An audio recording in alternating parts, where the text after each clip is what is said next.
Hello everyone. मैं doctor प्रतिमा पाठक आज आप लोग को औद्योगिकरण या इंडस्ट्रियलाइजेशन के बारे में पढ़ाने जा रही हूँ। औद्योगिकरण आर्थिक विकास की एक प्रक्रिया है जिसके अंतर्गत मशीनों द्वारा आर्थिक रूप से उपयोगी वस्तुओं का बड़ी मात्रा में उत्पादन करके अधिक से अधिक लाभ प्राप्त करने का प्रयत्न किया जाता है। हालांकि ये एक आर्थिक प्रक्रिया है, लेकिन इसके बावजूद भी इसके सामाजिक और सांस्कृतिक परिणामों के कारण यह एक सामाजिक प्रक्रिया भी है, जिसमें प्राकृतिक और मानवीय संसाधनों का सर्वोत्तम उपयोग, श्रम विभाजन एवं विशेषीकरण और कार्य की नई संस्कृति सामाजिक और आर्थिक जीवन को इस प्रकार बदलने लगती है कि ग्रामीण और नगरीय क्षेत्रों में सामाजिक ढांचे के विभिन्न पक्षों में परिवर्तन होने लगते हैं। यहाँ पर हम श्रम विभाजन और विशेषीकरण का मतलब बताते चल रहे हैं। श्रम विभाजन का अभिप्राय किसी भी बड़े कार्य को अलग अलग हिस्सों में बांट करके उन हिस्सों को अलग अलग लोगों के द्वारा कराया जाना ही श्रम विभाजन है। श्रम विभाजन और विशेषीकरण मुख्य रूप से औद्योगिक समाज में ही पाया जाता है और विशेषीकरण का अभिप्राय है किसी कार्य को करने के क्षेत्र में दक्षता या निपुणता या कुशलता प्राप्त होना।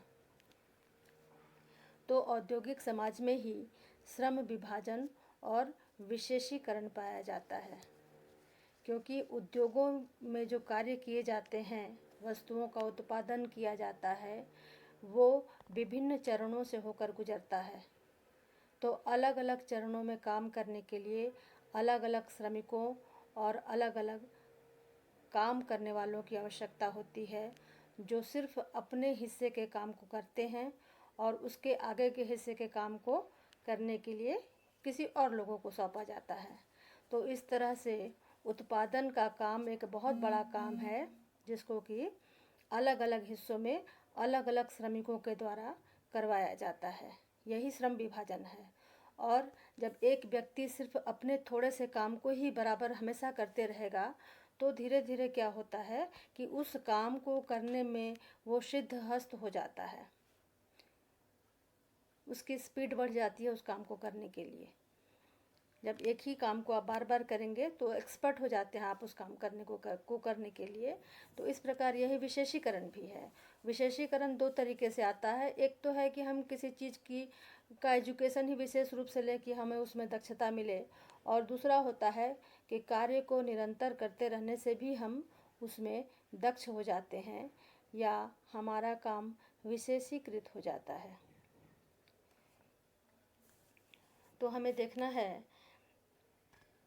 कि भारत में औद्योगिकरण का आरंभ 19वीं शताब्दी के पूर्वार्ध में 1818 में सूती मिल की स्थापना से हुई। स्वतंत्रता प्राप्ति के पश्चात नियोजित रूप से औद्योगिक विकास की ओर भारत में ध्यान दिया गया।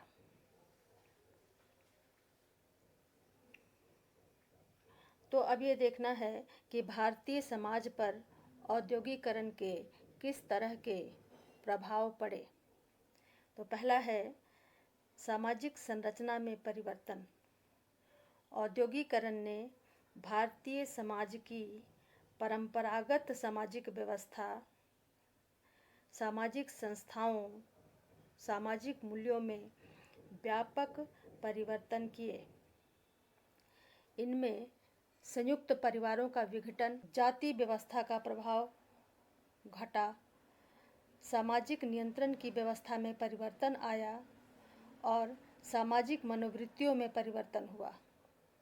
तो यहाँ पे देखते हैं कि किस प्रकार से समाज की संरचना को औद्योगिकरण ने प्रभावित किया। तो जिसमें है कि इसकी सामाजिक संस्थाओं में परिवर्तन आया, इसके सामाजिक मूल्यों में परिवर्तन आया। तो सामाजिक संस्था में किस प्रकार परिवर्तन आया, जैसे कि संयुक्त परिवारों का विघटन।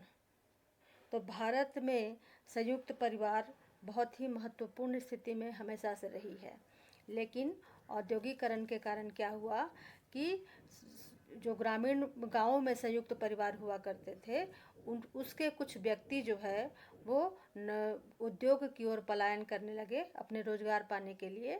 तो इस प्रकार से जिस परिवार में बहुत अधिक सदस्य होते थे, जो मेल मेंबर है, जो वर्किंग क्लास है, वो बहुत अधिक होते थे जब, तो धीरे धीरे करके वो उसमें से कुछ लोग जो है वो उद्योग की ओर आने लगे रोजगार पाने के लिए। तो इस प्रकार से संयुक्त परिवार का आकार धीरे धीरे छोटा होने लगा और संयुक्त परिवार का विघटन होने लगा। फिर जाति व्यवस्था का प्रभाव भी घटा। तो जाति व्यवस्था का प्रभाव इसलिए घटा क्योंकि जाति व्यवस्था की एक विशेषता ये है कि इसमें व्यवसाय जो है वो आनुवंशिक रूप से प्राप्त होती है किसी को भी। हर जाति के लोगों का एक निश्चित व्यवसाय होता है, वो अपने व्यवसाय के अतिरिक्त दूसरे काम को नहीं कर सकते हैं। लेकिन औद्योगिकरण के कारण क्या हुआ कि कोई भी व्यक्ति जो उद्योग के क्षेत्र में काम करने के लिए चला गया, वो अपने आनुवंशिक व्यवसाय को धीरे धीरे छोड़ते चला गया।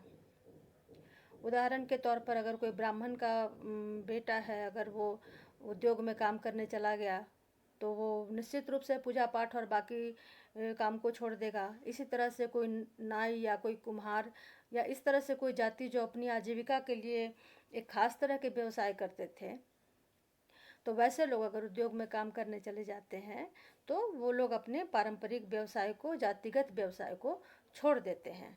तो इसके कारण से क्या होता है कि जाति व्यवस्था का प्रभाव जो है वो कम होने लगता है।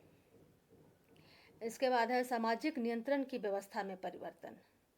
तो ग्रामीण समाज की व्यवस्था थी, वो अपने स्तर पर ही समाज को नियंत्रित कर लेते थे। ग्राम पंचायत के स्तर पर या बड़े बुजुर्ग के स्तर पर या पारिवारिक स्तर पर किसी भी तरह से समाज में अव्यवस्था हो तो वो नियंत्रण कायम कर लेते थे। लेकिन जैसे जैसे हम गांव से निकलकर उद्योग या नगर की ओर जब जाते हैं तो उस समय हमारे समाज का नियंत्रण जो है वो प्रारंभिक स्तर पर या अनौपचारिक रूप से नियंत्रण नहीं हो सकता है। तो उस समय, तो वैसी दशा में क्या होता है कि कानून का महत्व बढ़ता है। तो सामाजिक नियंत्रण की व्यवस्था में भी परिवर्तन हुआ। अब इसमें क्या हुआ, औपचारिक पद्धति के द्वारा या कानून के डर से ही लोग अपने अपने व्यवहार को नियंत्रित करते हैं। फिर है कि सामाजिक मनोवृत्तियों में परिवर्तन। तो देखना है कि औद्योगिकरण के प्रभाव से लोगों की मानसिकता में भी क्या क्या बदलाव आए। तो कई एक लोगों को तनाव हुआ। अब तनाव होने के भी बहुत से वजह होते हैं। औद्योगिक क्षेत्र में तनाव बढ़ने का ये कारण हुआ कि बहुत से लोग अपने परिवार को छोड़ के आए या उनको जीवन के लिए स्वास्थ्यकर परिस्थितियां अगर उपलब्ध नहीं है या अपने काम में उनको किसी भी तरह की परेशानी हो रही है तो वहाँ पे वो तनाव उनके दिमाग में आना निश्चित रूप से स्वाभाविक है। और है व्यापारिक मनोरंजन, उस तरह के मनोरंजन को कहते हैं जो कि आपके स्वास्थ्य के लिए, आपके लिए हेल्दी नहीं है। और उस तरह के मनोरंजन को अगर आप लेना चाहते हैं तो उसके लिए आपको खर्च भी करना पड़ता है, उसमें पैसा लगाना पड़ता है। नई समस्याएं भी बहुत तरह की होती हैं। प्रदूषण की समस्या होती है, मनोविकार होता है, बहुत तरह की बीमारियां होती हैं। तो उद्योगों में काम करने से प्रदूषण के बारे में तो सब लोग को पता है कि प्रदूषण फैलता है उद्योग के आसपास के क्षेत्र में। तो इस तरह से जो कि सीधे सीधे ये सब है वो मानव के शारीरिक और मानसिक अवस्था दोनों पर इसका प्रभाव पड़ता है और बहुत से नुकसान के हम, बहुत से परेशानियों के हम शिकार हो जाते हैं इसमें। इसके बाद है दूसरा है आर्थिक जीवन में परिवर्तन। तो यहाँ है कि औद्योगिकरण से कुटीर और ग्रामीण उद्योगों का पतन हुआ, गांव में बेरोजगारी बढ़ी, नए कार्यालय में काम करने वाले नए मध्यम वर्ग का निर्माण हुआ। बढ़ता हुआ श्रम विभाजन एवं विशेषीकरण बढ़ा, आर्थिक प्रतिस्पर्धा बढ़ी और स्थान परिवर्तन बढ़ा, आर्थिक असमानता बढ़ी। तो इस प्रकार हम देखते हैं कि औद्योगिकरण के प्रभाव से बहुत से आर्थिक क्रियाकलाप में चेंजेज आए या परिवर्तन आए हमारे जीवन में। ठीक है। इसके बाद है थर्ड है धार्मिक जीवन में परिवर्तन। तो रूढ़ियों और अंधविश्वासों का स्थान धीरे धीरे लोगों के जीवन में कम होने लगा। धार्मिक सहनशीलता और धार्मिक समन्वय को प्रोत्साहन मिला। तो धार्मिक सहनशीलता और धार्मिक समन्वय कहने का अभिप्राय ये है, जब कोई व्यक्ति किसी उद्योग में काम करने के लिए जाता है तो वहाँ पे अलग अलग क्षेत्र से अलग अलग जाति और अलग अलग धर्म के लोग ही भी उसके साथ काम कर रहे होते हैं। तो वो व्यक्ति दूसरे भी धर्म के प्रति सहिष्णु हो जाता है, सहनशील हो जाता है। और हिंदू, मुस्लिम, सिख, ईसाई अगर अलग अलग धर्म के लोग एक ही उद्योग में साथ में काम कर रहे हैं तो उनमें आपस में धार्मिक सहिष्णुता या धार्मिक सहनशीलता बढ़ती है और एक दूसरे के साथ समन्वय करना मतलब मिलजुल कर काम करने को प्रोत्साहन मिलता है। ठीक है। पवित्रता और अपवित्रता को धर्म से नहीं जोड़कर स्वास्थ्य के नियमों का पालन करने से देखा जाता है। तो आमतौर पर धर्म के द्वारा अगर हमारे सीधे तौर पे हम कह सकते हैं कि पाप और पुण्य की अवधारणा को लेकर के हमारे कार्य को नियंत्रित किया जाता है कि ये गलत है और ये सही है, तो सही आपको करना है, गलत आपको नहीं करना है। इसी तरह से पवित्रता और अपवित्रता को ही ले लीजिए। हम जैसे कि रोज़ नहाना, रोज़ साफ़ सुथरा रहना हमारे स्वास्थ्य के लिए स्वास्थ्यवर्धक है और उपयोगी है। तो इस बात को पवित्रता, धर्म जो है वो पवित्रता और अपवित्रता से जोड़ देता है। तो क्योंकि धर्म के अनुसार हम अपने जीवन को चलाते हैं, तो धर्म में अगर किसी बात को कह दिया जाता है तो उसमें हम तर्क नहीं करते और धर्मानुसार आचरण करने लग जाते हैं। तो सहज रूप में बिना तर्क और बिना परेशानी के हमारा जीवन भी सही दिशा की ओर बढ़ने लगता है। जैसे कि धर्म में कहा गया है कि आप प्रतिदिन स्नान करके ही तब आप किसी तरह के पूजा पाठ को करेंगे। तो पूजा पाठ करने के लिए आपको नहाना जरूरी है, तो ये धर्म के अनुसार है। लेकिन औद्योगिकरण के प्रभाव से क्या हुआ कि हम धीरे धीरे तर्क पर आधारित हमारा जीवन होने लगा और हम अब इस चीज़ को धर्म के अनुसार नहीं देख करके ये देखते हैं कि प्रतिदिन नहाना हमारे स्वास्थ्य के लिए अच्छा है, लाभकर है। तो इस प्रकार हम देखें कि स्वास्थ्य के नियमों में अगर हम सुधार करते हैं, अगर हम साफ सुथरे और अच्छे रहते हैं, हमारी जीवनचर्या अच्छी रहती है, तो इससे हमारे शारीरिक और मानसिक स्वास्थ्य पे इसका अच्छा असर पड़ता है। तो इस प्रकार धार्मिक जीवन में भी परिवर्तन आया और हम किसी भी बात को सीधे धर्म के आधार पर नहीं मान करके हम तर्क के आधार पर देखना शुरू किए। इसके बाद है ग्रामीण जीवन में भी परिवर्तन हुआ औद्योगिकरण के कारण। जैसे कि ग्रामीण मनोवृत्तियों तथा ग्रामीणों के जीवन स्तर में व्यापक परिवर्तन आया। प्रकृति पर निर्भरता कम हुई, मुद्रा का प्रचलन बढ़ा, जजमानी व्यवस्था का विघटन हुआ और जाति व्यवस्था कमजोर पड़ी। तो औद्योगिकरण का प्रभाव सिर्फ उद्योग के क्षेत्रों में ही नहीं पड़ा बल्कि ग्रामीणों के भी जीवन पर पड़ा, उनके भी मनोवृत्तियों पर इसका काफ़ी प्रभाव पड़ा। उनके भी जीवन स्तर में काफ़ी परिवर्तन आए, उनकी सोच में परिवर्तन आए। उद्योगों के प्रभाव के कारण हमारी इतनी टेक्नोलॉजी और इतने पर हम मशीनों का उपयोग हम करने लगे कि प्रकृति पर हमारी निर्भरता जो है कृषि संबंधी हो या कृषि से ही संबंधित यहाँ पे मुख्य रूप से देखा जाएगा कि प्रकृति पे हमारी निर्भरता कम हुई। जैसे कि सिंचाई के लिए हम सीधे वर्षा पर निर्भर होते थे, लेकिन अब धीरे धीरे हम जो है वो ट्यूबवेल लगाने लगे और ज़मीन के नीचे से पानी निकाल करके भी हम अपने कृषि कार्य को संपन्न कर पाए और हम प्रकृति पे पूर्ण रूप से निर्भर नहीं रहे सिंचाई के लिए। और इसी प्रकार मुद्रा का प्रचलन बढ़ा। पहले गाँव में क्या होता था कि बाटर सिस्टम चलता था, वस्तु विनिमय प्रणाली। वस्तु विनिमय प्रणाली में ये होता था कि एक व्यक्ति के पास अगर किसी वस्तु का बाहुल्य है या अधिकता है तो उसे किसी और वस्तु की आवश्यकता है तो अपनी वस्तु के बदले ही उस दूसरी वस्तु को प्राप्त करता था। मतलब वस्तु के बदले वस्तु का को बदल करके लेना, ठीक है, वस्तु के बदले वस्तुएं लेना, ये हो गया बार्टर सिस्टम या फिर वस्तु विनिमय प्रणाली। लेकिन औद्योगिकरण के कारण क्या हुआ कि हमारे देश में मुद्रा का प्रचलन भी बढ़ा और ये मुद्रा का प्रचलन ग्रामीण लोगों के भी जीवन में बढ़ा। और अब है कि हम वस्तु के बदले वस्तु नहीं लेना देना करते हैं, बल्कि अब किसी वस्तु के बदले मुद्रा दिया जाता है और फिर किसी दूसरी वस्तु के लिए भी मुद्रा दिया जाता है। तो इस प्रकार मुद्रा से लेन देन शुरू हुआ और मुद्रा का प्रचलन बढ़ा। जजमानी व्यवस्था का विघटन हुआ। अब यहाँ पे हम देखेंगे कि जजमानी व्यवस्था जो है वो जाति व्यवस्था का बहुत ही महत्वपूर्ण आधार है। जजमानी व्यवस्था जो है वो किसी भी गांव के आर्थिक जीवन को बहुत प्रभावित करती है। जैसे कि जजमानी व्यवस्था के अंदर दो प्रकार की जातियां काम करती हैं। एक होता है वो पुरोहित वर्ग होता है या फिर और दूसरा होता है जजमान वर्ग, ठीक है। तो पुरोहित वर्ग जो होते हैं वो अपने जजमानों को अपनी सेवाएं प्रदान करते हैं और उन सेवाओं के बदले उनको आर्थिक सहायता दी जाती है या उनको अनाज दिए गए, कपड़े दिए गए और पैसे दिए गए, इस तरह से। तो वहाँ पे पीढ़ी दर पीढ़ी आनुवंशिक रूप से एक जाति के लोग दूसरी जाति के यहाँ अपनी सेवाएं देते हैं। जैसे ब्राह्मण लोग पूजा पाठ करवाते हैं, नाव, बढ़ई, धोबी, कुम्हार ये सब हुए जो अपनी वस्तुओं का निर्माण करके या अपनी सेवाएं दूसरी जातियों को देते हैं। तो इसे ही हम जजमानी सिस्टम कहते हैं या जजमानी व्यवस्था कहते हैं।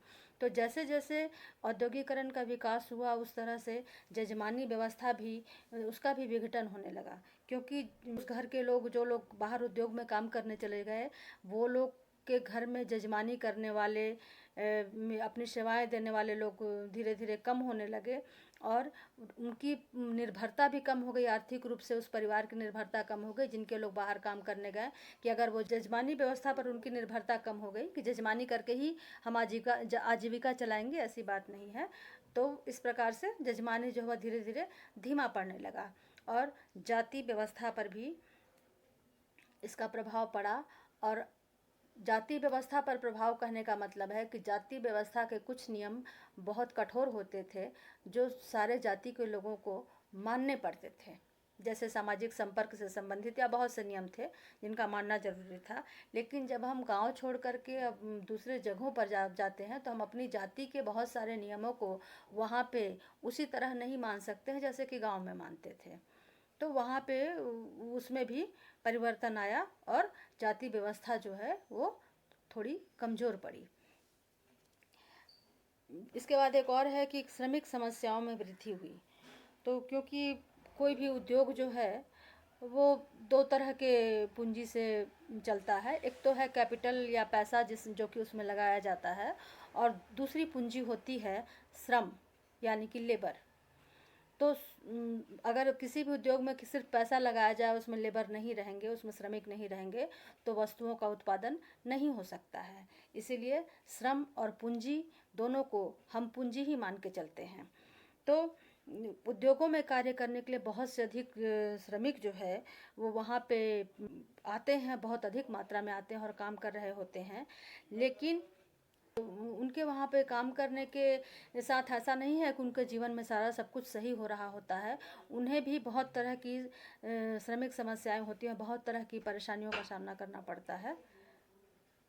जैसे कि आधुनिक मशीनों के उपयोग से कम श्रमिकों की आवश्यकताएं होने पर उनमें बेरोजगारी बढ़ने लगी। मशीनों के साथ काम करने पर असुरक्षा में वृद्धि हुई, क्योंकि बहुत से मशीन ऐसे होते थे जिसमें कि हाथ कटने का डर होता था, गिरने का डर होता था, तो उनकी असुरक्षा बढ़ती थी। अकुशल कामगार बेकार हुए। बहुत से ऐसे भी श्रमिक होते हैं जो कि ट्रेंड नहीं होते हैं, अकुशल होते हैं, तो उनकी बेरोजगारी बढ़ जाती है। भूमिगत खानों में कार्यरत श्रमिकों को जोखिमों के खतरे का सामना करना पड़ता है। तो बहुत से ऐसे खान हैं जो कि ज़मीन के बहुत नीचे अंडरग्राउंड होते हैं। वहाँ पर जाके अगर बहुत से श्रमिक काम कर रहे होते हैं तो उस समय अगर खान में किसी भी तरह का गड़बड़ी हुई और खान धंस गया, वहाँ पे भूमि धंस गई या कुछ हो गया, तो इस प्रकार से बहुत से श्रमिकों को अपने जान का भी जोखिम हो जाता है। और यदि उनकी जान चली जाती है तो उनकी क्षतिपूर्ति राशि भी इतनी कम होती है कि श्रमिक के परिवारों को उससे बहुत लाभ नहीं हो पाता है। और औद्योगिकरण में महिला श्रमिकों की भी समस्याएं बढ़ती हैं। उन्हें भी अपने कार्य क्षेत्र में बहुत तरह की परेशानियों का सामना करना पड़ता है। तो इस प्रकार हम देखते हैं कि औद्योगिकरण जो है एक आर्थिक प्रक्रिया है, वो किसी भी देश के आर्थिक विकास के लिए बहुत ज़रूरी है। और क्योंकि आर्थिक प्रक्रिया है तो ये लोगों को जीवन को ही प्रभावित करती है, तो हम लोग इसके सामाजिक परिप्रेक्ष्य को ज़रूर देखते हैं। और इस प्रकार हम देखते हैं कि इसके वजह से क्या क्या प्रभाव हमारे समाज में पड़े। तो ये था औद्योगिकरण के सकारात्मक और नकारात्मक प्रभाव दोनों आपने यहाँ पे देखा। इसके बाद है नगरीकरण।